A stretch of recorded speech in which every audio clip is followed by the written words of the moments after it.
വാണിജ്യ LPG വില വർധനവിനെതിരെ all Kerala caterers association സമരം പ്രഖ്യാപിച്ചു.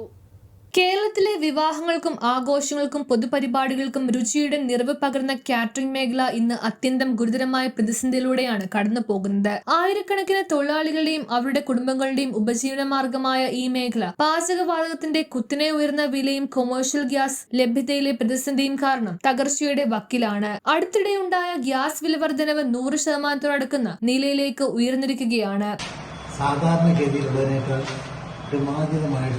വലിയൊരു വില വർധന ഒറ്റയടിക്കുണ്ടായി എന്നുള്ളതാണ്. അതായത് യുദ്ധം വന്നപ്പോൾ LPG gas cylinder, petrol, diesel ഒന്നും വില കയറില്ലാതെ പലവട്ടം പത്രത്തിൽ എഴുതി വന്നതാണ്. പക്ഷേ ഏപ്രിൽ 29 ബംഗാളിലെ ലാസ്റ്റ് ഇലക്ഷൻ കഴിഞ്ഞു, വോട്ടെല്ലാം പെട്ടി വീണു. രണ്ടാം ദിവസം 42% ഗ്യാസിന് വില കുറയ്ക്കുന്നതാണ്. 42%. അതിന് മുമ്പ് പലവട്ടം കൂടിയിട്ടുണ്ട്. അതിലിപ്പോൾ 100% വരെ കൂടിയ അവസ്ഥയിലാണ് ഗ്യാസ് വരുന്നത്. 2025 ഡിസംബറിൽ 1582 രൂപയായിരുന്ന വാണിജ്യ ഗ്യാസ് സിലിണ്ടർ വില 2026 ജനുവരി 1 1693 രൂപയായും ഫെബ്രുവരി 1 1743 രൂപയായും മാർച്ച് 1 1774 രൂപയായും മാർച്ച് 31 1789 രൂപയായും ഏപ്രിൽ 1 2107 രൂപയായും മെയ് 1 3100 ഉയർന്നിരിക്കുകയാണ്. വെറും 4 മാസത്തിനുള്ളിൽ 1518 രൂപയുടെ വർധനവ് സംഭവിച്ചിരിക്കുന്നത് മേഖലയ്ക്ക് താങ്ങാനാവാത്ത ആഘാതമാണ്. ഇതിനോടൊപ്പം സംസ്ഥാനത്തിന്റെ പല ഭാഗങ്ങളിലും കൊമേഴ്ഷ്യൽ ഗ്യാസ് ലഭ്യതയിൽ വലിയ പ്രതിസന്ധി നിലനിൽക്കുന്നു. ആവശ്യത്തിന് സിലിണ്ടറുകൾ ലഭിക്കാത്തതിനാൽ മുൻകൂട്ടി ബുക്ക് ചെയ്ത വിവാഹങ്ങൾ, റിസപ്ഷനുകൾ, കുടുംബച്ചടങ്ങുകൾ, പൊതുപരിപാടികൾ എന്നിവ നടത്തുന്നതിൽ കാറ്ററിംഗ് യൂണിറ്റുകൾ ഗുരുതരമായ ബുദ്ധിമുട്ടുകൾ നേരിടുന്നു. ഗ്യാസിന് നല്ല വില. ജനുവരിയിൽ 1582 രൂപ ഉണ്ടായ ഗ്യാസ് ഇപ്പോൾ 3200 രൂപയായി. കസ്റ്റമേഴ്സിന്റെ അടുത്ത് നമുക്ക് പൈസ വാങ്ങിക്കാൻ പറ്റാത്തൊരവസ്ഥ. പിന്നെ ഗ്യാസിന് ലഭ്യത കുറവ്, അത് വലിയൊരു പ്രശ്നം തന്നെയാണ്. കാരണം ഞങ്ങൾക്ക് ഒരു ധൈര്യമായിട്ടൊരു വർക്ക് എടുക്കാൻ പറ്റുന്നില്ല. ഗ്യാസ് നമുക്ക് ലഭിച്ചാലല്ലേ അവർക്ക് അത് ഫുഡ് ഉണ്ടാക്കി കൊടുക്കാനായിട്ട് പറ്റത്തുള്ളൂ. അതും ഭയങ്കര ഒരു വെല്ലുവിളിയായിട്ട് ഞങ്ങൾ നേരിട്ടുകൊണ്ടിരിക്കുകയാണ് ഇപ്പോൾ.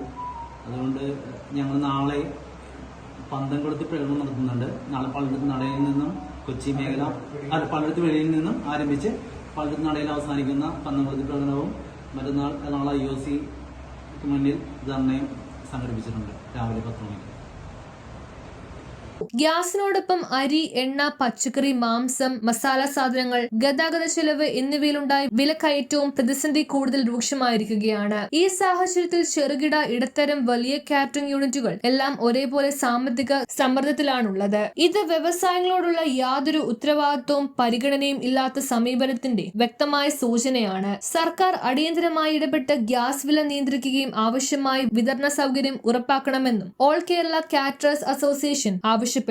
ഈ സാഹചര്യത്തിൽ ഓൾ കേരള കാറ്റേഴ്സ് അസോസിയേഷന്റെ ആഭിമുഖ്യത്തിൽ 7-ാം തീയതി പള്ളുരുത്തി വെളിയിൽ നിന്ന് ആരംഭിച്ച് പള്ളുരുത്തി നടയിൽ പന്തംകൊളുത്തി പ്രകടനവും തുടർന്ന് 8-ാം തീയതി എറണാകുളം ഇന്ത്യൻ ഓയിൽ കോർപ്പറേഷന് മുന്നിൽ പ്രകടനവും സംഘടിപ്പിക്കും. ഭാരവാഹികളായ president Eliya Zachariah, general secretary Robin K Paul, treasurer MJ Thaha, ജില്ലാ പ്രസിഡന്റ് VK വർഗീസ്, ജില്ലാ general secretary Freddy V Almeida, ജില്ലാ ട്രഷറർ GB പീറ്റർ എന്നിവർ വാർത്താ സമ്മേളനത്തിൽ പങ്കെടുത്തു.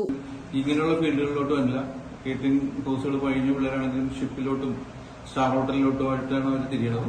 അല്ലാത്തവർ സ്വയമായിട്ട് തന്നെ ഒരു ബിസിനസ് സംരംഭം തുടങ്ങുക എന്നുള്ളതാണ്. അപ്പൊ ഇത് തൊഴിലാളി ക്ഷാമം വലിയ രീതിയിൽ ഈ പ്രസ്ഥാനത്തിന് പിന്നോട്ട് വലിക്കാനുണ്ട്. പിന്നെ എല്ലാവരും തന്നെ ഈ പറഞ്ഞാൽ ഞങ്ങളടക്കമുള്ള ആൾക്കാർ ഇതിൻ്റെ അകത്ത് സ്വയം തൊഴിൽ ചെയ്ത് തന്നെയാണ് ജീവിച്ചു പോകുന്നത്. ഇനിയിപ്പോൾ ഗ്യാസിന്റെ വില വർധന പറയുമ്പോൾ ഈ 4 മാസം കൊണ്ട് കൂടിയിരിക്കണം 1518 രൂപയാണ്. ഏകദേശം ഇരട്ടി വില, 100% വില വർധനമാണ് നമുക്ക് ഇതിൽ ഈ 4 മാസത്തിനടക്ക് സംഭവിച്ചിരുന്നത്. അത്രയും വില വർധന വരുമ്പോൾ പെർ ഹെഡിൽ തന്നെ നമുക്ക് ഗ്യാസിന്റെ വിലയിൽ മാത്രം 15 രൂപ 20 രൂപ, അതായത് 10% വില വർധന വന്നിട്ടുണ്ട്. ഇത് നമുക്ക് ജനങ്ങളിൽ നിന്ന് ഇനി പിടിക്കാൻ പറ്റില്ല. വരും കാലങ്ങളിലെ ഓർഡറിൽ അവർക്ക് കൺവിൻസ് ചെയ്ത് നമുക്ക് പറഞ്ഞ് കൂട്ടാൻ നോക്കാം. എന്നാലും ഇതിനിടയിൽ ഈ അനധികൃതമായിട്ട് കേറ്ററിംഗ് ചെയ്യുന്ന ആൾക്കാർ ഇപ്പോഴും റേറ്റ് കുറച്ച് പോകേണ്ട, അവർക്ക് ഓർഡർ കിട്ടാൻ വേണ്ടിയിട്ട് അതിന്റെ ക്വാളിറ്റി എന്താണെന്നറിയില്ല, ചിലപ്പോൾ ക്വാണ്ടിറ്റി കുറച്ചിട്ടൊക്കെ ആയിരിക്കാം, അങ്ങനെയും പോകുന്നുണ്ട്. പക്ഷെ അവർ കുറച്ച് നാൾ നിലനിൽക്കും, അത് കഴിയുമ്പോൾ അവർ ആ ഫീൽഡിൽ നിന്ന് ഔട്ടായി പോകും.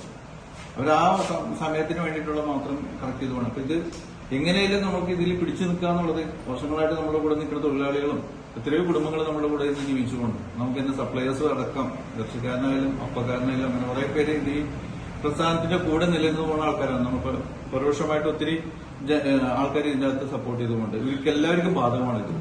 News bureau, Kochi.